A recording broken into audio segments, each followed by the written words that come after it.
let's get into the giant mailbag.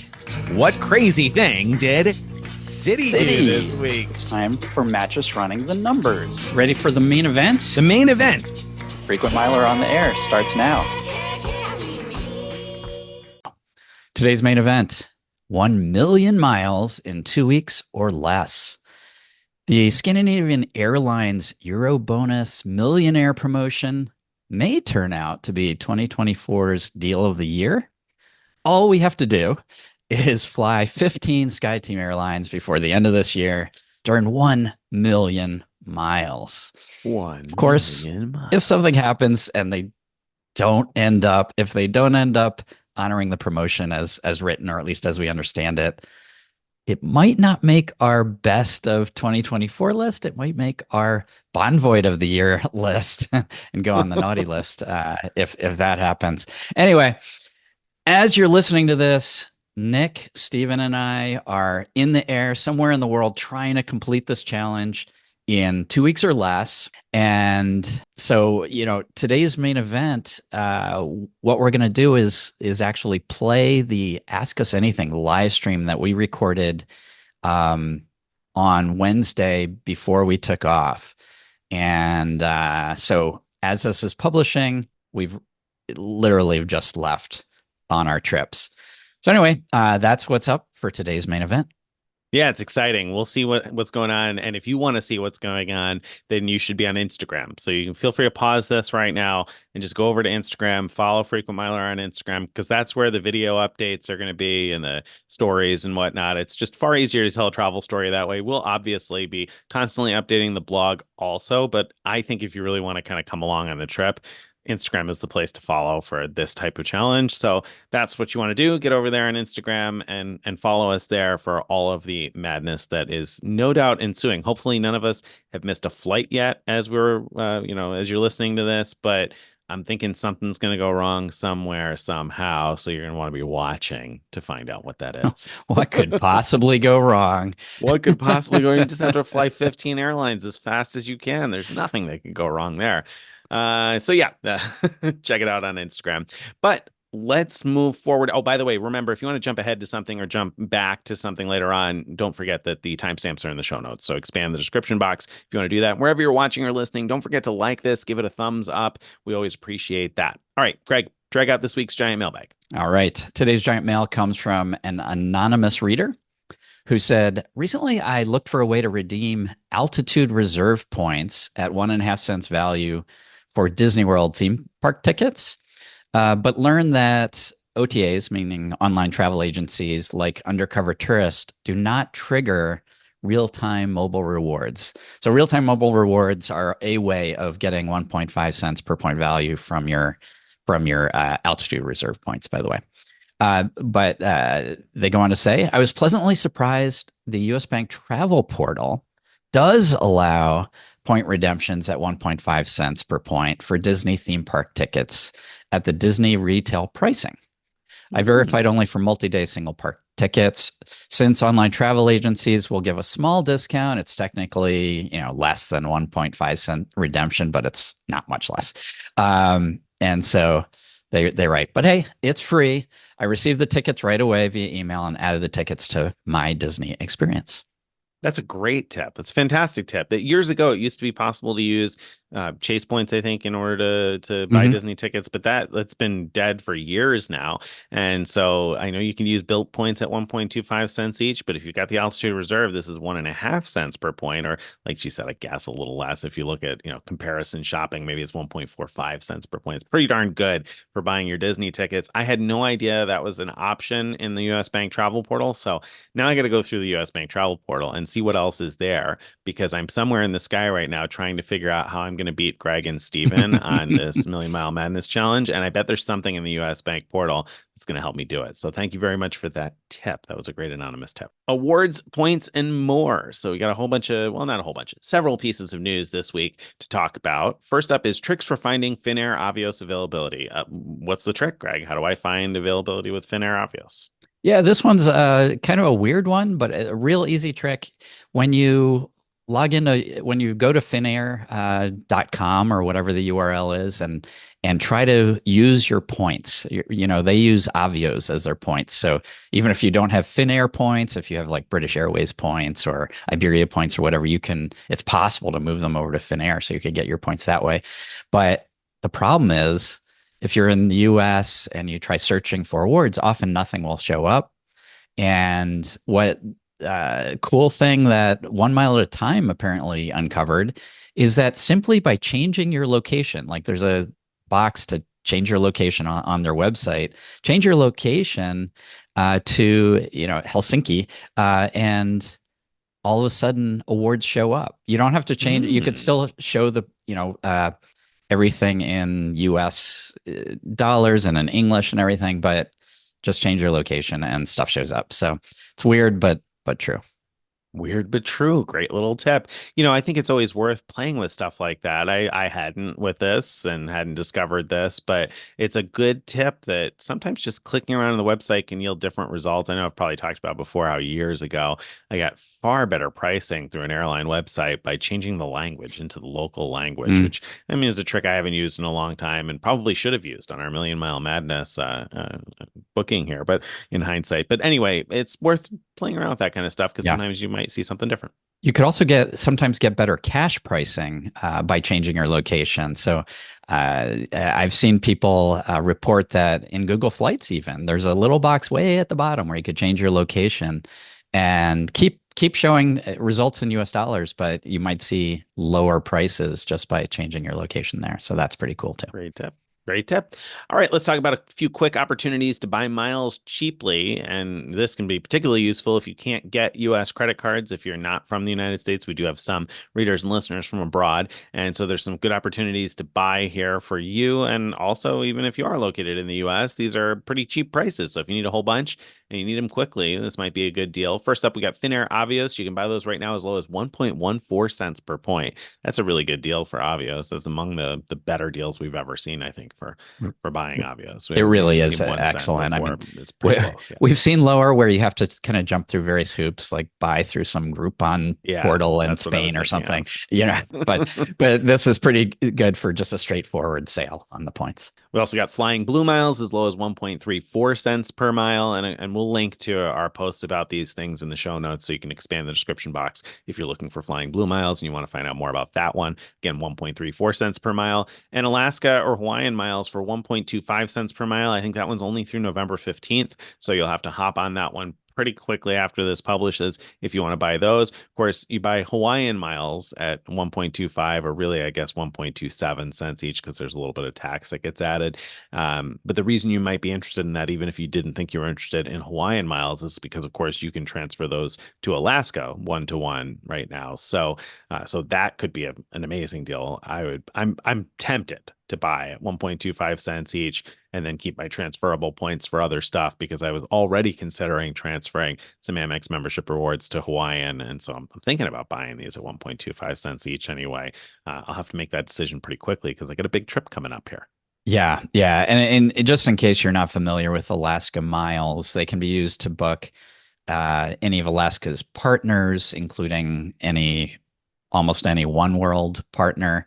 And Alaska allows a stopover on a one-way award, so you can really make multiple flights out of a single award with Alaska Miles. So there are opportunities to get really great value, and 1.25 cents to get Alaska Miles is a great bargain. It is. It is. All right. That, my friends, brings us to this week's main event. Main event time. 1 million miles in 2 weeks or less. As I said at the outset of the show, we did a Ask Us Anything live on YouTube yesterday for us as we're recording this, but a few days before publication of this podcast. And so on the Ask Us Anything, we focused a lot on our Million Mile Madness Challenge, where Nick, Steven, and I are competing to complete the Scandinavian Airlines or SAS EuroBonus Millionaire Challenge in 2 weeks or less. And we'll each earn 1 million miles if we complete that. And you may earn miles and free nights if you help us complete this all successfully. So listen to the Ask Us Anything recording, and come to our site to check out our blog posts all about it. And as Nick said earlier, follow us on Instagram. That's where the really fun stuff will be. Once a month, the Frequent Miler team gets together live on YouTube to answer your questions. Ask us questions about points, miles, credit cards, airline, and hotel loyalty programs. We don't know what's coming next, and neither do you. Enjoy. And maybe, Nick, you can give quick overview of what the challenge is. Yeah, so we decided that three of us are going to go after the million miles and fly at least 15 of the qualifying SkyTeam carriers.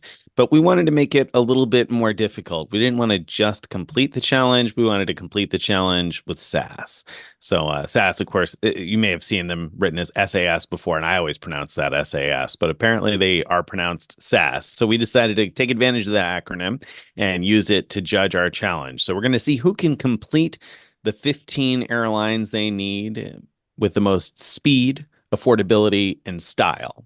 So speed, whoever can complete it the fastest, spend the least amount of time in the air flying around the world. So the fewest number of days, least amount of time in the air. Affordability, who can do it the cheapest, who's able to find the best deals in order to complete the 15 airlines to make it the most worth it in terms of earning the million miles. And style, who can do it comfortably, or at least add elements of comfort and fun and excitement to the trip to turn it into something where you're not only seeing airplanes and airports, but maybe at least airport lounges and maybe comfortable flights or maybe cool things to do in places that you go. And so that's kind of subjective. It's open to a lot of interpretation. So we're going to see which of us can do it with those three things. And Tim and Carrie are judging us. So they're going to be giving us scores, and maybe they'll talk a little bit more about the judging, but they'll be giving us scores in those categories. And then so will you, the audience. And where it gets, I think, particularly exciting is that audience members have a chance to win a little something. So we each have our own journal posts that explain what it is we're doing and what we're trying to do and what we need help with. And we've been paying attention to all the reader comments. And each one of us is going to choose the reader who has been most helpful throughout this process. And that most helpful reader for each of us will earn 100,000 miles. And then the one who helps the one of us who wins this thing is going to earn an additional 300,000 miles and 5 Hilton Be My Guest certificates. Those Hilton Be My Guest certificates can be used at any Hilton brand worldwide. So you could stay someplace like the Waldorf Astoria in the Maldives or the Conrad Bora Bora if they've got standard room availability anyway for 5 nights. So that'll be a pretty awesome prize to win. So that's in a nutshell what we're doing. And now I guess we probably have to talk a little bit about where we are and how we're judging it. But that's the overview. Now I know I've been booked on my flights for a bit, but I talked to Greg this afternoon, and I know that a couple of us are the 3 of us are all taking off in the next couple of days. And Greg, as of this afternoon, didn't have all of his flights booked yet. So, Greg, you're like, what, less than 48 hours away from taking off for this thing, right? Do you have your flights booked? I have a question, Greg. Did you actually think we were still doing flying by the seat of our points? I was just wondering the same thing. It's actually a different challenge now. I don't know. Yeah, I mean, the last minute travel challenge that we called Flying by the Seat of Our Points really was super helpful to me in the last few days, because whenever I thought, oh, I might not have all this booked until, we're actually in the air. I thought, well, I did that before. I can do this. I've got this. It's okay. After I talked to Nick this afternoon, I did go through and I booked almost all of my flights. So I have almost everything booked now. Wow. Yeah, I did run into some weird stuff happening. Like, one thing I told Nick about was that one of the airlines, through the OTAs, online travel agencies, it showed, I'm going to make up the times because I don't remember exactly, but it showed like the flight leaving at like 10:30. But on the airline's website, it showed the same flight leaving at like 11:15. And I couldn't figure out why I was seeing 2 different departure times for what appeared to be the same flight. So I don't know. I crossed my fingers and booked with the airline. I figure, like, hopefully the airline knows what time the flight's actually going. Do you have enough time? Maybe they don't. Maybe that's the thing. What'd you say, Stephen? Do you have enough time to make your connection if that's a different time? Yeah, either of those times actually work for me. Yeah, I would have preferred the earlier time, but I booked the later time because that's the one the airline showed. But yeah, there's a good amount of It'll be that airtime. third unadvertised time. It might be. I have plenty. 1:30. This one isn't it, but I have plenty of connections that I've lined up that are going to be risky. Oh man, this is going to be a repeat of Nick flying in by the seat of his pants before our live stream. I'll hope so not for you, Greg. I'll hope not. Well, thank you. I'm I not do going to have Morocco. a few questions related to the challenge, if you don't mind us kicking things off here. Let's go. So, hi FM team. Do you have any backup or contingency plans in place if one of your flights is canceled or severely delayed? Good luck, by the way, on your adventure. What are your Yes, contingency I'll plans? hop in. Yes, well, we'll start with Nick. Yeah. Yeah, so I ran into this in a situation where I'm not relying on an airplane to get me to the next point that I need to be at, but I'm not sure that I'm going to be able to do it without an airplane. And so depending on what happens, I may need one of those flying machines. And so I booked a backup flight with miles that is fully refundable if if I end up not needing it. So we'll find out that night whether I need it or not. And that's not the only one. I've had intentions these last few days to plug a few others because, of course, with like American Airlines miles or United miles, you can book an award ticket and there's no fee to cancel right up until shortly before departure. So in places where, that would save me, I'm going to book a couple of awards like that. Now, keep in mind, obviously, if I book an award with miles like that, it's not going to be anything qualifying in terms of flying a SkyTeam carrier, number one, or number two, flying a SkyTeam carrier in a way that counts. So even if it were an award on a SkyTeam carrier somehow, it wouldn't count because you need to either earn SAS miles or redeem SAS miles on your flight in order for it to count for the purposes of the challenge. But so that I don't have the domino effect of missing everything else down the line. In a couple of places, I'm going to book refundable awards like that. And I think each one of us has probably planned in such a way that I know that for me, for instance, I'm not flying one carrier that would be relatively easy for me to pick up after everything is over. So if I miss one flight and I use one of these backup award flights to skip ahead, so to speak, to the next place, and so I end up short one airline, I'll be able to save that without too much headache at the end. It's if I miss two that things get dicey. All right. Stephen, how about you? Contingency plans? Similar kind of situation to Nick, where I have a spare airline that I can pick up fairly easily at the end of the trip if I need it. I had been planning on booking a few backup flights, particularly for my Asia portions, because those are the ones that have riskier connections.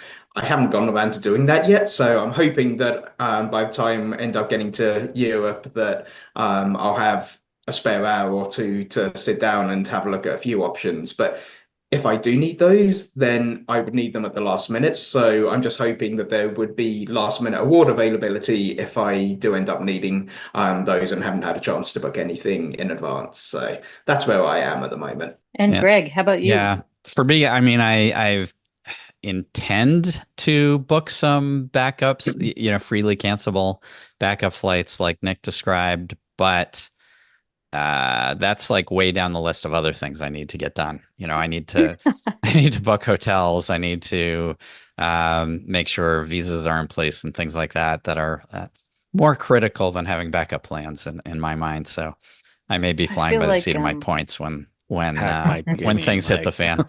I predict we'll be hearing that a lot from you with these next upcoming questions then, Greg. People have all kinds of plans they want you to be making already. But first things first, let's have you each state when your departure time is. This person says departing soon. So I'm going to start with Stephen. When is your departure?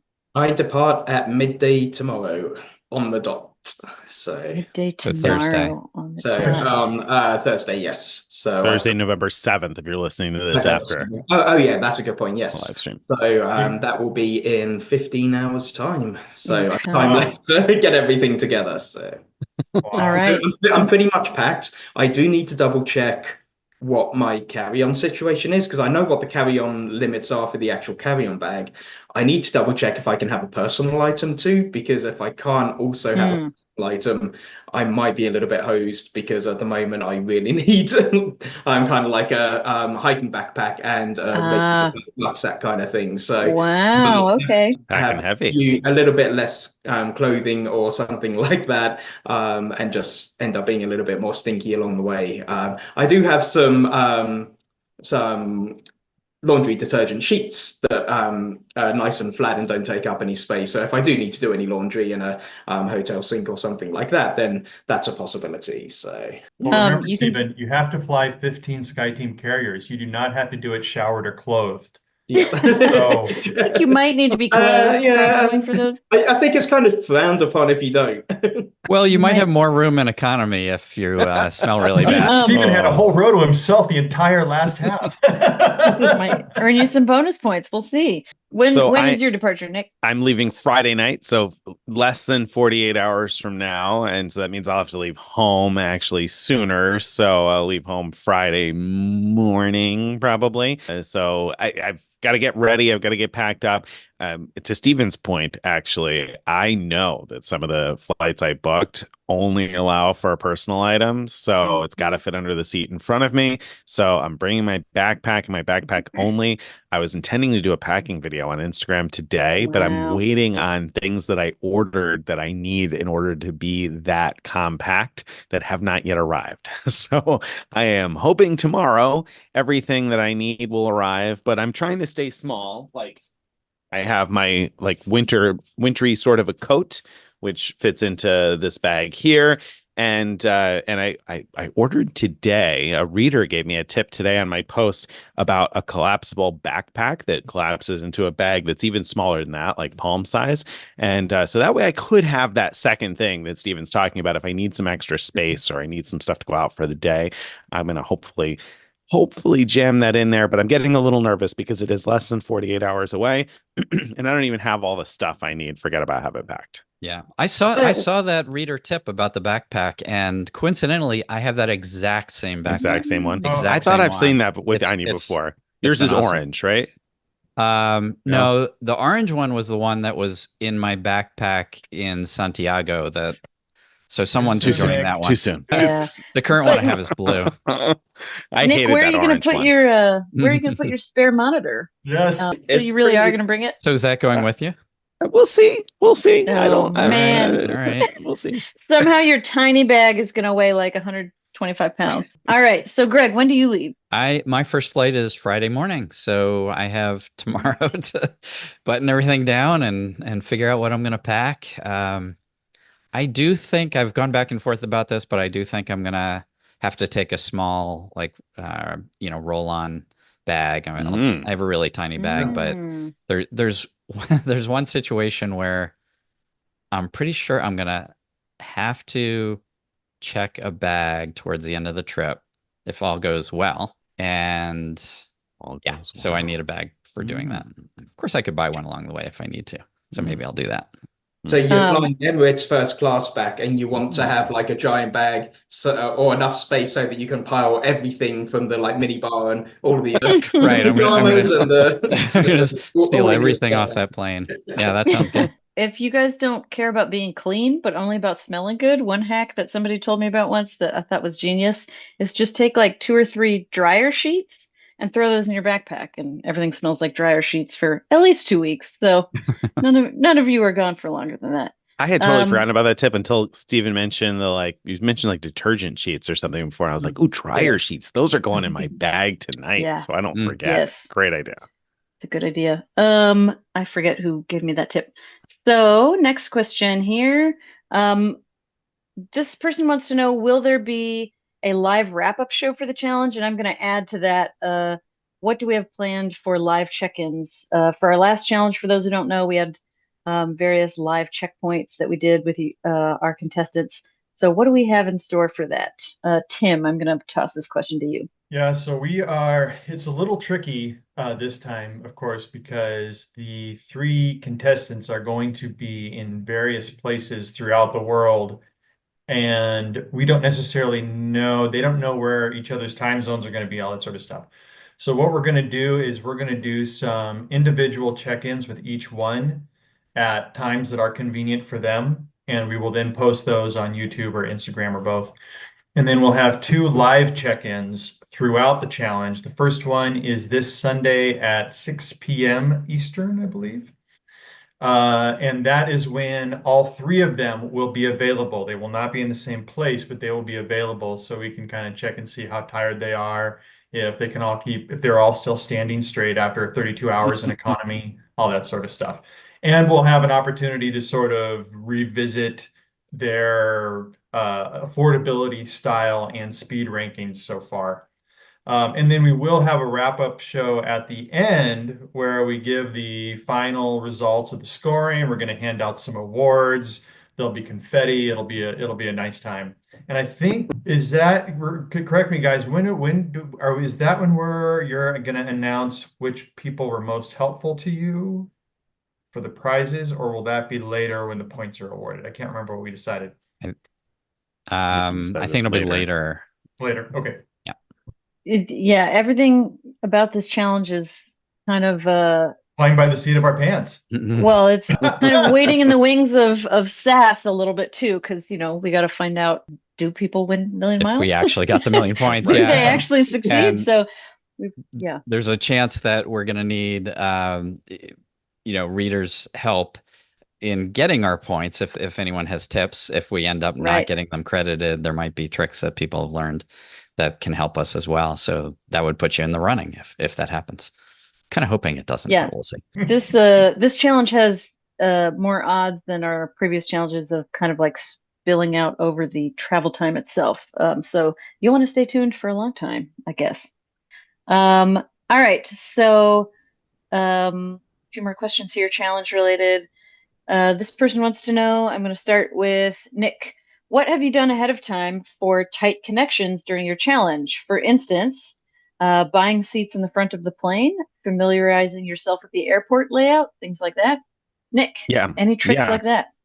Yeah, so I have one flight where I did pay an extra $10 for a seat relatively close to the front of the plane, not all the way up at the front. Those would have been more expensive, but I strategically picked a middle seat that was cheaper, that was pretty close to the front.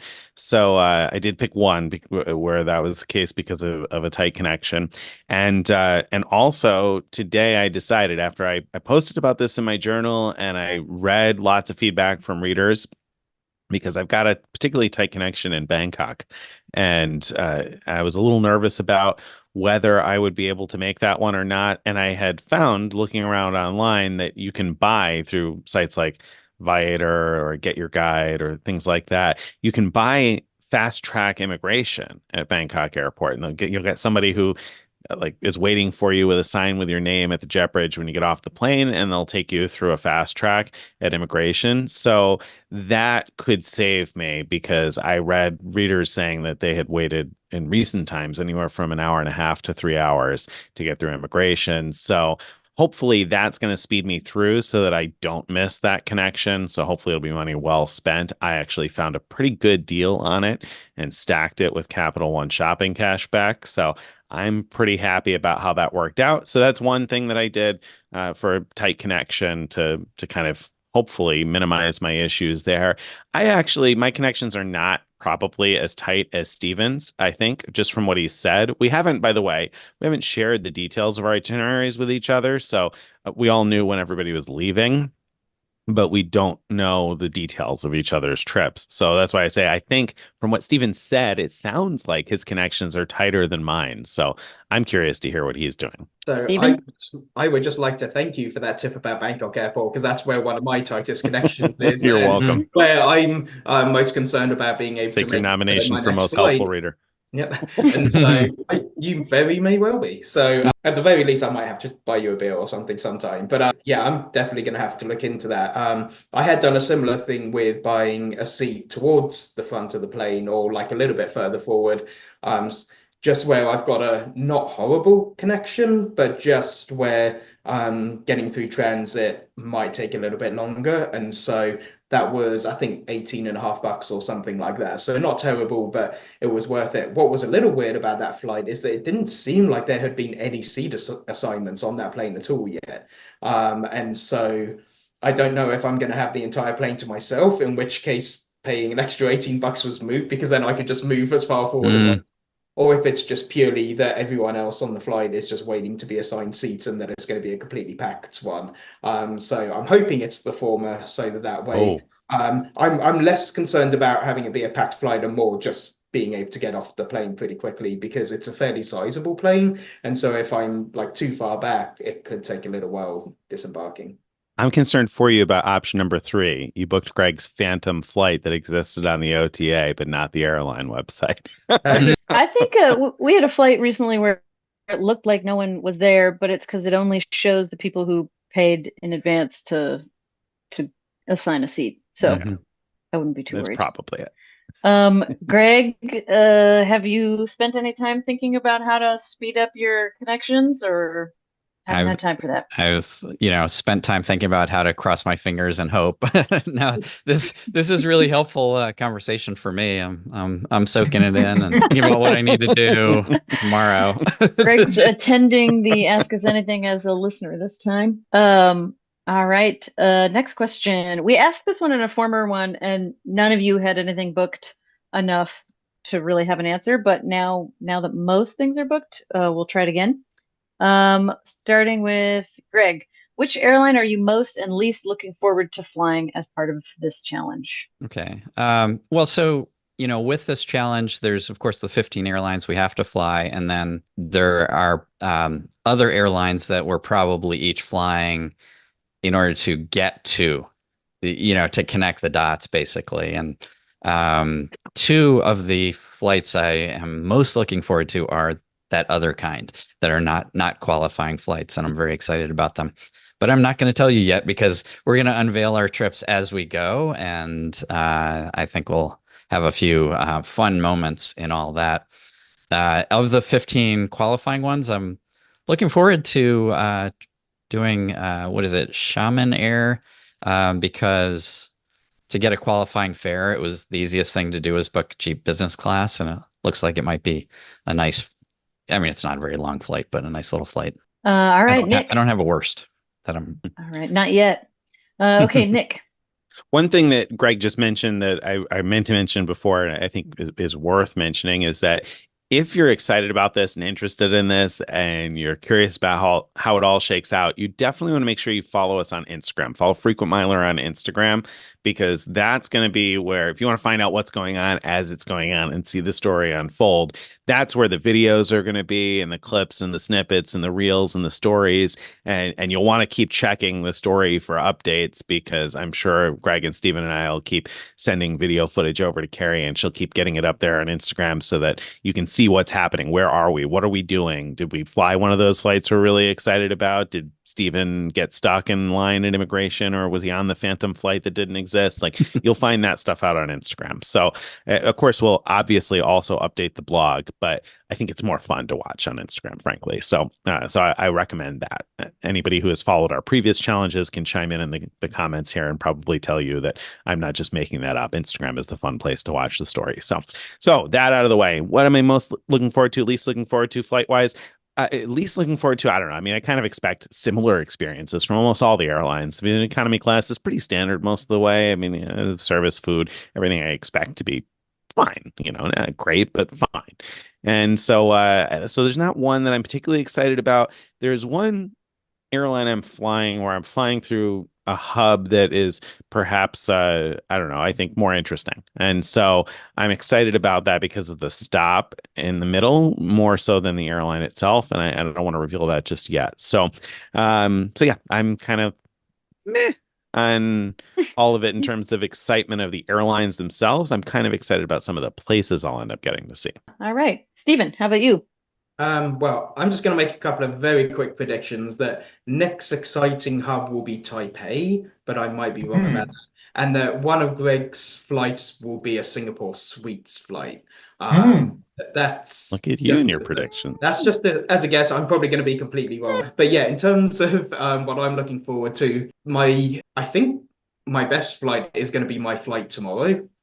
And that's one that's not officially part of the challenge just because it's a positioning flight. And it's going to be pretty much my only proper comfortable flight. I do have actually, I do have that like 2 hour flight in China that's going to be in business class at some point. But other than that, yeah, this is going to be my only kind of proper style flight.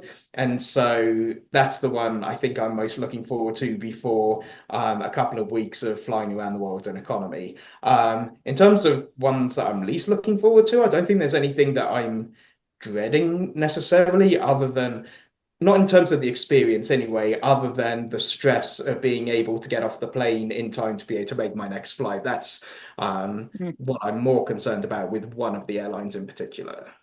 I should mention Shaman, by the way, because I don't think I've written about this yet, and I probably should have. I'll probably try and schedule a post about it. But the conventional wisdom has been that business class is the easiest thing to book with them because many of their economy class fares aren't qualifying. And so if you're looking through Expedia or something or Trip.com, you're probably looking at a lot of non-qualifying economy class fares. And there are some incredible business class fares. I mean, I saw business class as cheap as $149 one way within China. So there are some really, really good fares on Shaman. But if you are looking at doing this yourself, quick tip, if you go to the Shaman Airlines website, when you're doing a search, when it defaults on economy, if you look just above the like economy business thing and a little bit to the right, there's a little link that says more prices. And if you click that, it shows you all the fare codes and it shows you how much more to pay for each of the various fare classes. So I'll reveal this. I booked economy class because I was able to book a Q economy class fare. I didn't see that through any of the OTAs, but I was able to book it directly through the Shaman Airlines website. Not necessarily a better deal. I probably paid more than Greg and Steven, but I did it for a flight that I wanted to connect some dots anyway. And so rather than book a separate positioning flight, I just went ahead and booked the Q economy class fare. Nice. Greg, have you all already right. booked your Shaman Air flight yet? Have I? Yes. I Okay. looked Yes, at he this mentioned afternoon. it. That's why. That's the only reason why I know. He already Right, said he right. already booked. He said business Now class. he tells me. Well, All right. I have a quick question before we kind of as a kind of a tail into some of this stuff. But before I ask the question, I want to remind everybody to please like this video. If you're watching on YouTube, please like. If you are listening on some other format, please like or heart or whatever your symbol is for showing us some love. But so over the last couple of weeks, I've noticed Nick has been very keen of making assumptions about Greg's flights and about Greg's trip. And Greg's gotten a little prickly over the time, a couple times, where he doesn't understand why Nick seems to think that Greg is going to be flying in luxury. It's going to take him a month, and Nick is going to beat him all over the globe, and Greg is just going to be picking up the pieces, but he's going to be doing it in very expensive business class. That's what I'm getting from Nick. Now,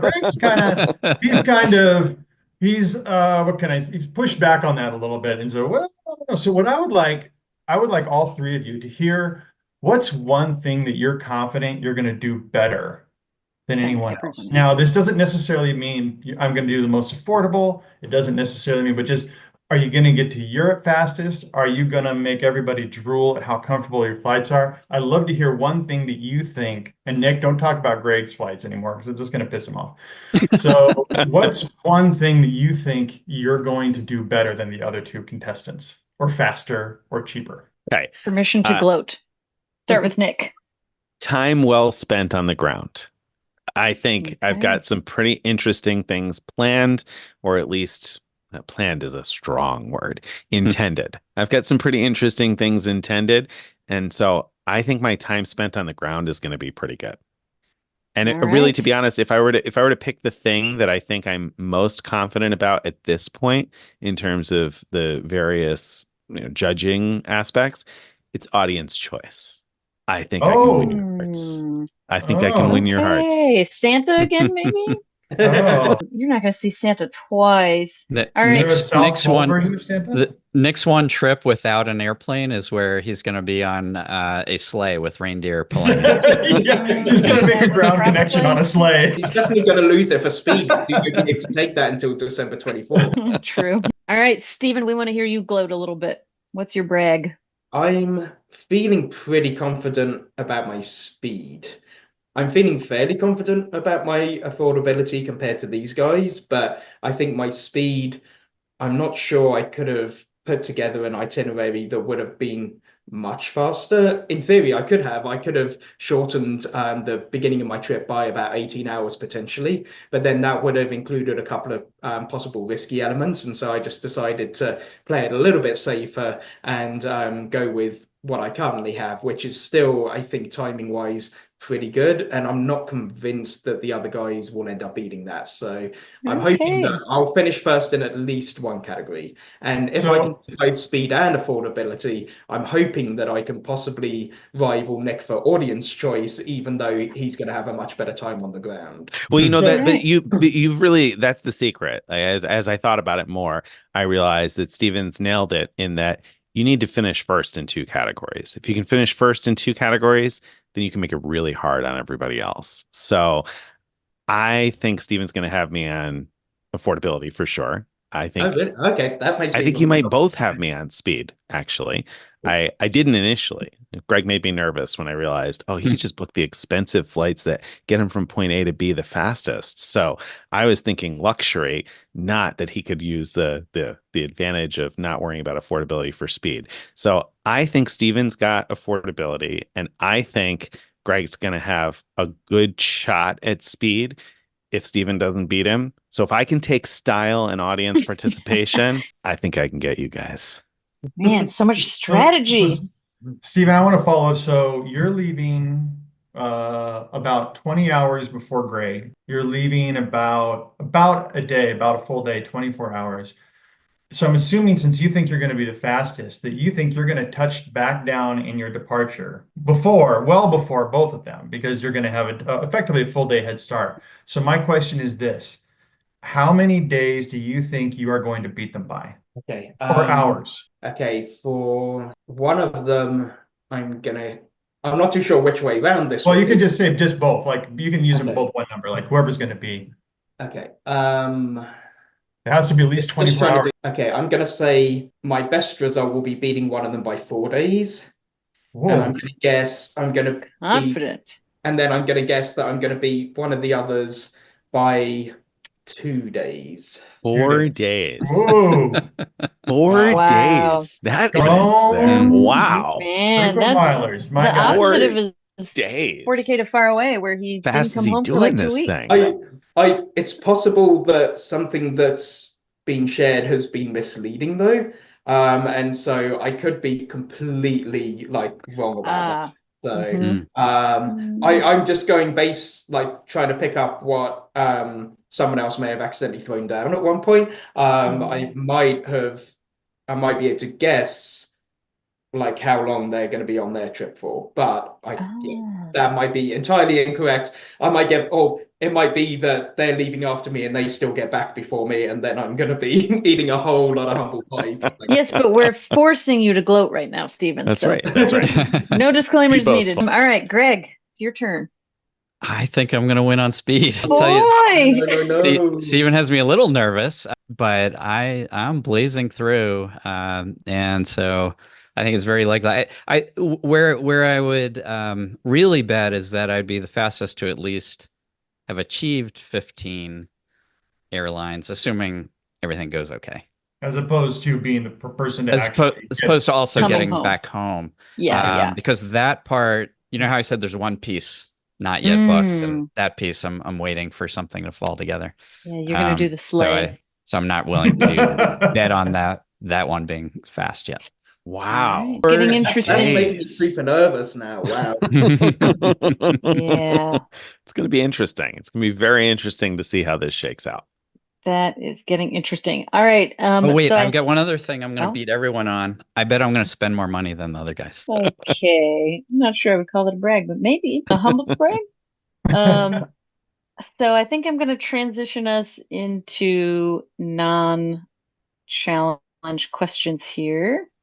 But I did want to say a quick note to our contestants. Make sure and read.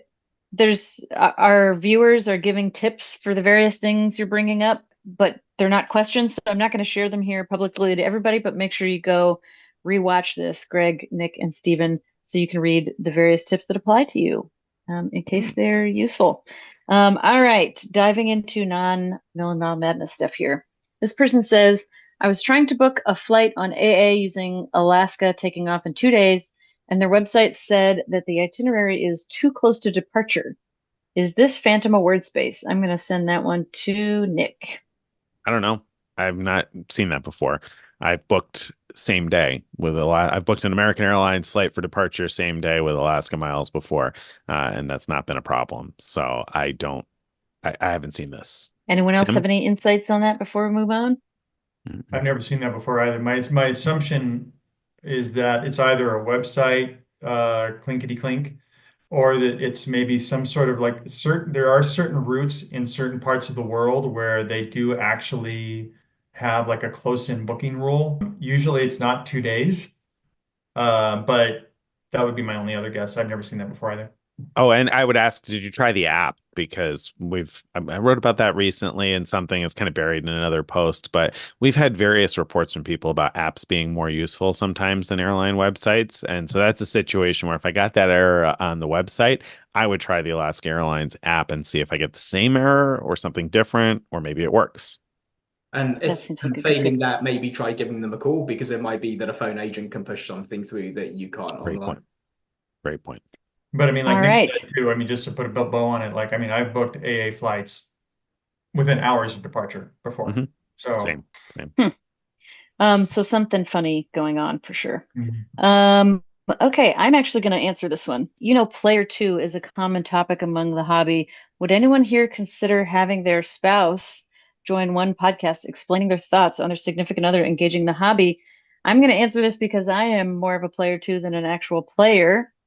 And my thoughts were that this is insane when we first started it.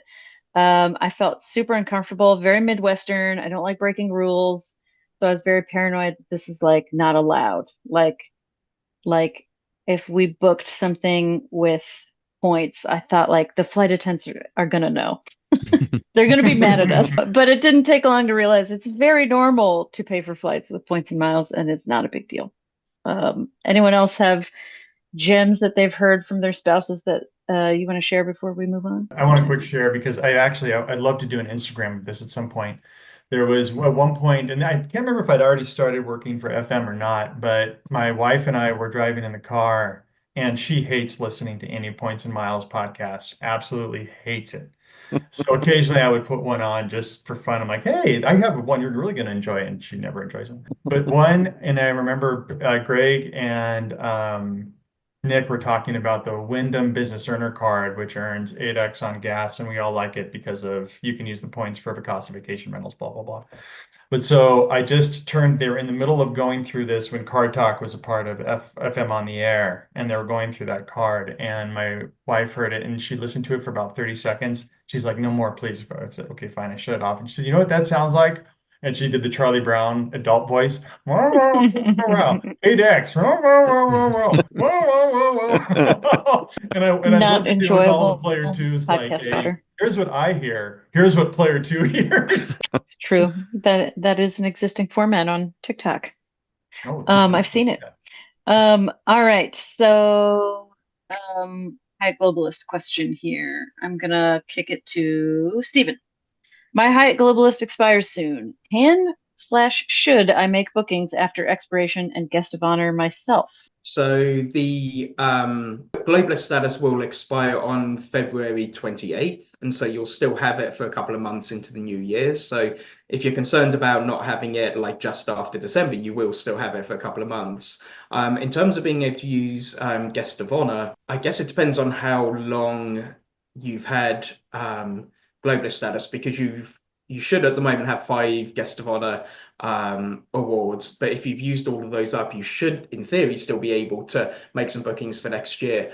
I forget exactly whether you can book anything beyond your expiry date. In theory you can't, but I feel like there was someone who had mentioned like a year or two ago that they did have success booking for someone else like that.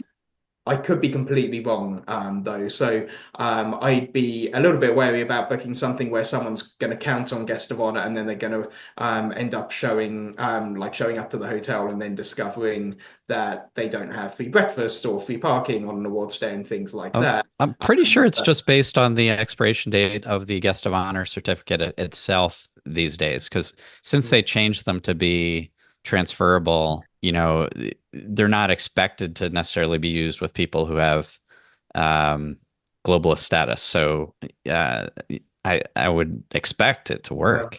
I'm just thinking that if you've redeemed all of those, then Hyatt will still let you do additional guest of honor bookings through the end of this year. Right. You can't do And that. so I figured at that stage it might be possible that those are still being done under some different method to the existing, like the new version Oh, of Guest of Honor okay. booking. So Now I see what you're saying. Right. that's just kind of the only scenario where I can picture it possibly working.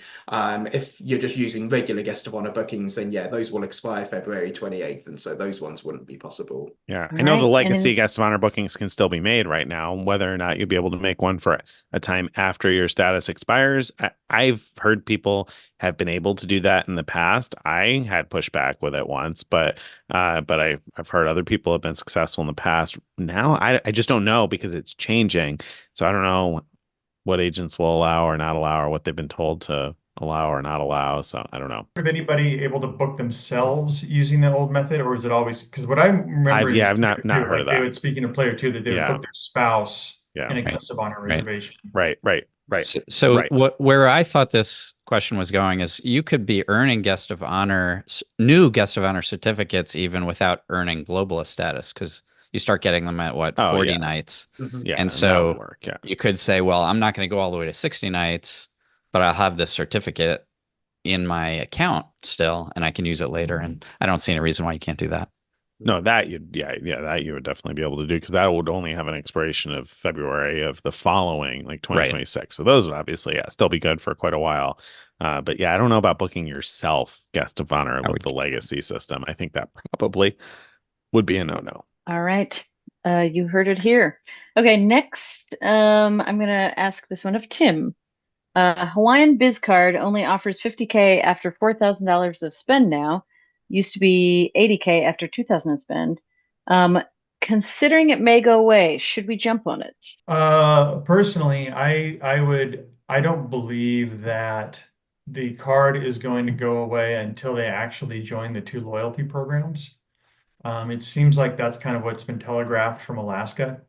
And based on what they've said so far, they're not actually, because right now you can transfer miles between Hawaiian and Alaska, but they're not actually the same loyalty program. Hawaiian miles are still Hawaiian miles and you redeem them with Hawaiian. Alaska miles are Alaska miles, you redeem them with Alaska. You can just transfer them free.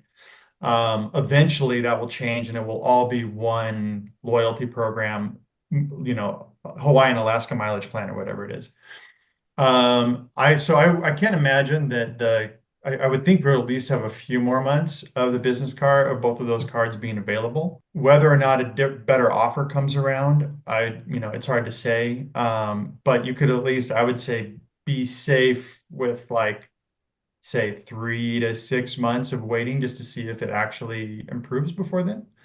And we have no idea if they're going to give us notice. My assumption is that they will, because all of those, from our understanding, all of those old Barclays cards that are Hawaiian business, or the Hawaiian cards, are actually going to be purchased. They're effectively what they call their back book, or their card holders are going to be purchased by Bank of America, and they're going to become Alaska cards, or part of whatever the shared program is. So my assumption is that we'll have some notice, but regardless, I don't know that there's any reason to jump on anything right now, because the Hawaiian cards, in my humble opinion, won't be going away in a matter of weeks. It'll be a matter of I would guess 6 to 12 months. All right. Now we have a Greg question here.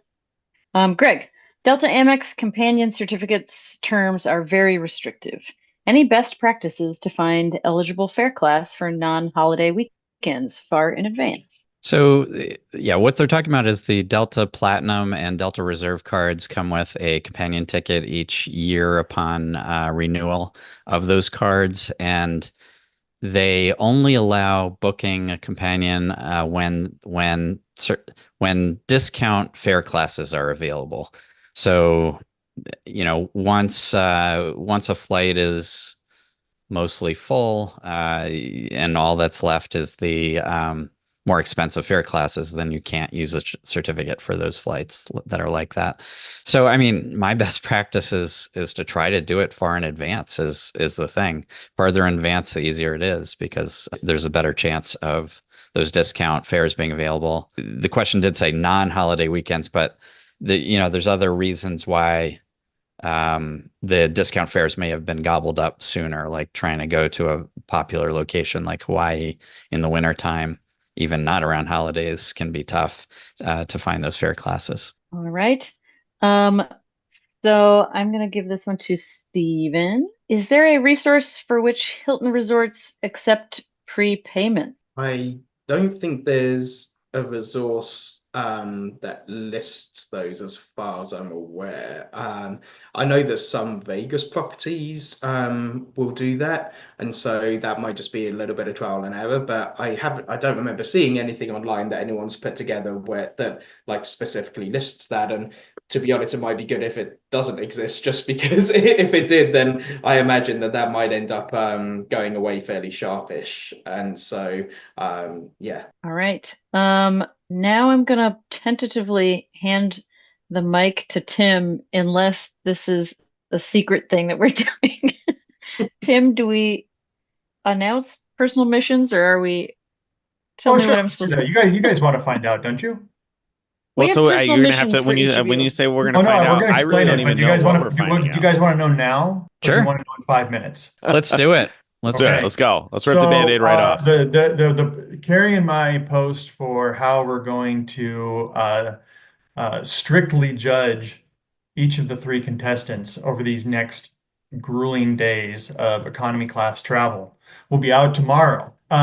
And what effectively, well, Nick already said there's four different main things we're going to judge them on: speed, affordability, style, and then audience choice, which we're not going to judge. That's going to be the audience.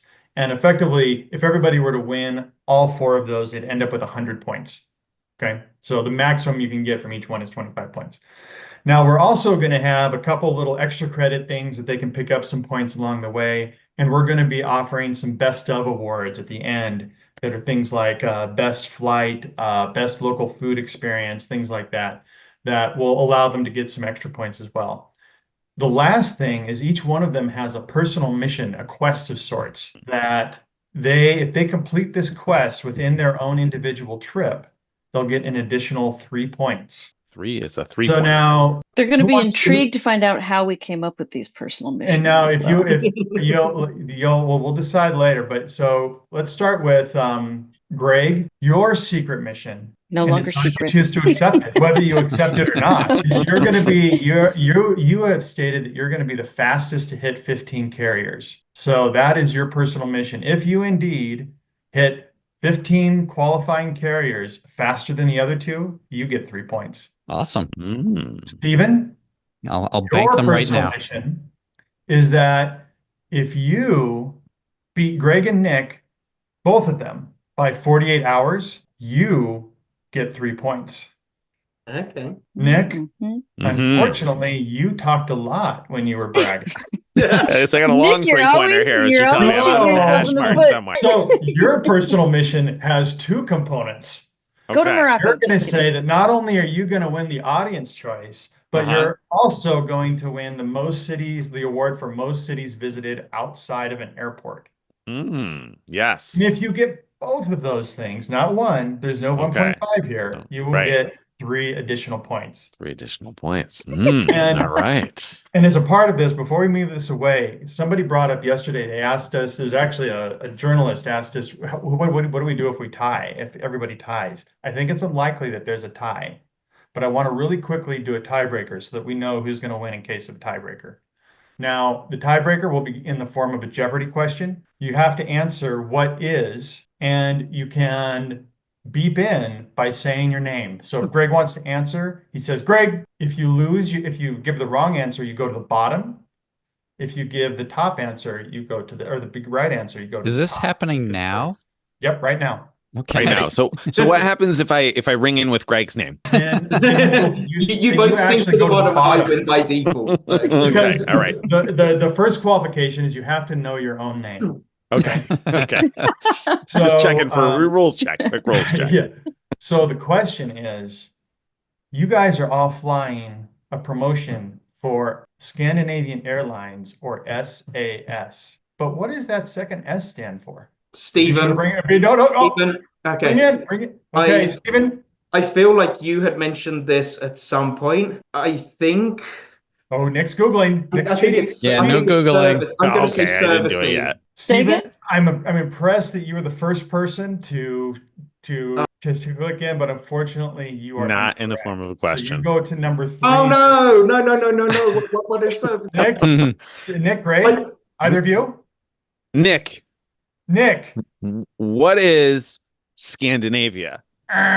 Unfortunately, Nick, you are now in second place in a tiebreaker. So in the event of a tiebreaker, Greg now wins because he did not say anything. Because I just shut up and listen.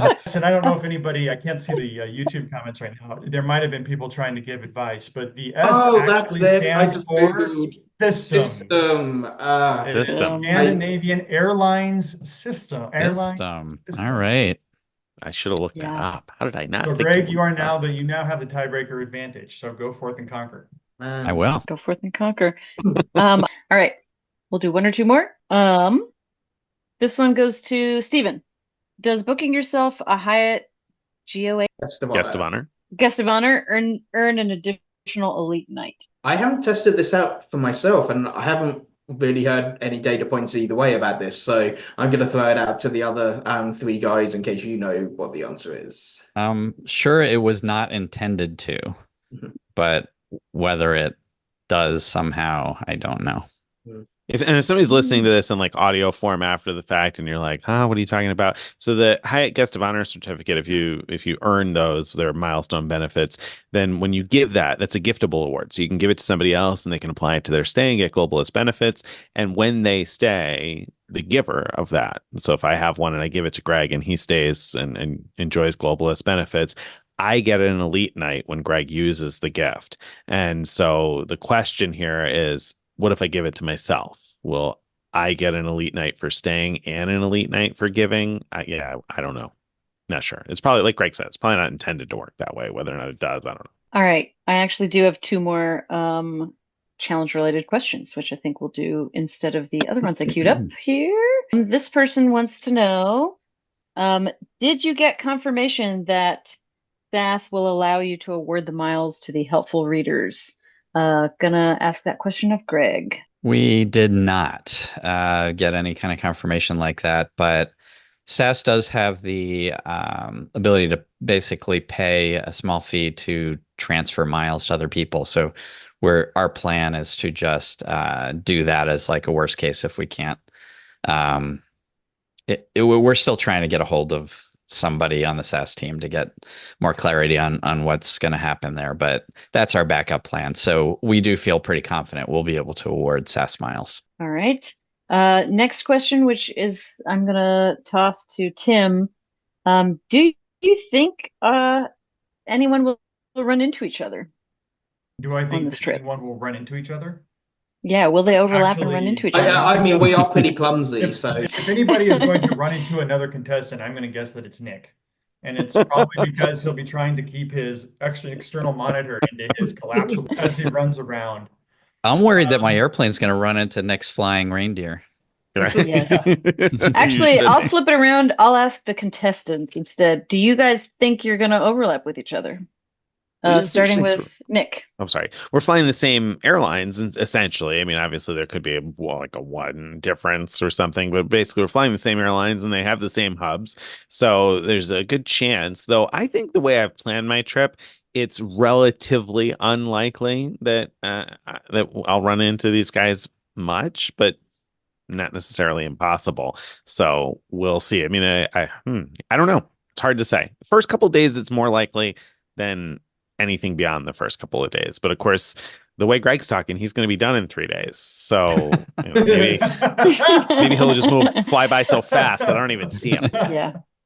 Well, I Um, was going to say I'm going to finish like 2 or 4 days before you guys, and so later Right. on in the trip, there'll definitely be less opportunity for me Yeah, to. Steven's far already less done. opportunity. Yeah, By the time in I got that Europe, sentence done, that's in Europe, there's definitely the chance that that we'll like somehow run into each other, I think. But like Nick said earlier on in the trip, I imagine just because I think we're all flying across the Atlantic in a similar way because that's basically the only way to easily get Virgin Atlantic. But after that, we could all be doing different. We could all be taking even like exactly the same flight schedule for the different airlines, but just on different days or something, depending on how it all ends up panning out. So yeah, it'll be interesting to see like if we end up bumping into each other. That'll be fun. so I think we're out of questions, but I did want to double check. I think we do have a confirmed live check-in scheduled. Is that right?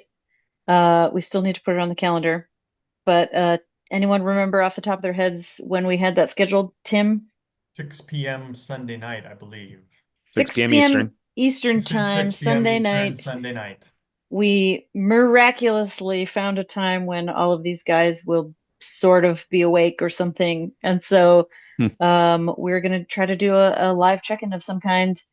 So tune in, and if you haven't already, subscribe to YouTube so you get notifications for when those live streams happen, because this time around they may happen a little more spontaneously. So you'll want to get those notifications.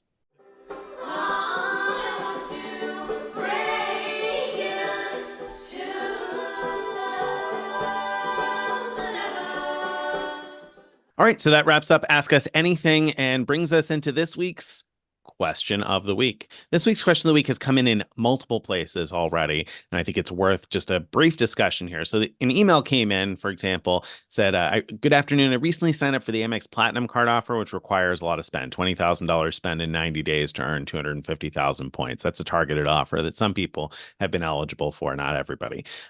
So anyway, this person says that they made an $11,000 income tax payment as part of the welcome bonus spending, which was made about 45 days after receiving the card. 2 weeks after reaching the spend, I reached out to Amex to inquire about when the points are going to post to my account. The representative informed me that estimated tax payments don't count towards the eligible spend for this offer, so I would need to spend that additional money elsewhere. And in fact, they provided a list of things that are not eligible for spend for the purposes of earning a welcome bonus on an Amex card. Now, there are things in there, the usual suspects that you might expect, like cash advances don't count, balance transfers don't count. We know those things don't count towards minimum spend. But there were a couple of things that stood out. One of them, of course, was tax payments. Another was insurance. A third that stood out to me was what was it? The fee to reinstate miles, point and mile reinstatement fees. So they had this clearly copy and pasted list. So what's the word, Greg? Are taxes dead for meeting welcome bonus spend? What do you make of this list? Have you seen this list? A number of people have reported now being given this list, same exact copy and paste list from chat representatives. Yeah, it's all nonsense. I don't know where that list came from, but those specific things that Nick mentioned, it's not true. You will earn points on that spend. It will count towards your minimum spend requirements. Just give it time. Once you've met the minimum spend requirements, including tax payments and insurance payments, and I don't know what the other things were, but those things will count, and just give it time, and your welcome bonus should post automatically. It's true that if there's some quirk in the system where you don't get the welcome bonus for other reasons, it's going to be a challenge because there are these misinformed reps that will look at your spend and say, oh, you didn't qualify because of this or that. That's unfortunate. And so you have to just keep escalating the issue until you get someone who knows what they're doing, basically, if that happens. But first and foremost, just give it time. I bet you those points will post. Yeah, I mean, I wouldn't even start to get worried until it's been a month or two. Just relax, take a few deep breaths, wait, because it's probably going to post. And the chat rep is just copying and pasting a list that somebody else gave them to copy and paste. The average chat representative has probably never made a tax payment with a credit card, no less an Amex card, no less an Amex card during the minimum spending requirement. So they just don't know. They're just copying and pasting something. So I wouldn't even expect them to know. the correct answer to this. So just wait. I recently met a minimum spending requirement, and it was 14 days exactly when I finally got the welcome bonus points. Usually it happens in 3 or 4 days. This time it took 14. I hadn't even broken a sweat yet because I knew it was going to come through eventually. So relax, your points are coming. Don't trust what a chat representative has to say. They're probably wrong 80% of the time. So good luck with that. All right. Thank you very much for that great question. If you have a question that you'd like to be considered for a future question of the week, or a piece of feedback that you'd like to be considered for a giant mailbag, you can send that too. Send it to mailbag@frequentmiler.com. Bye, everybody.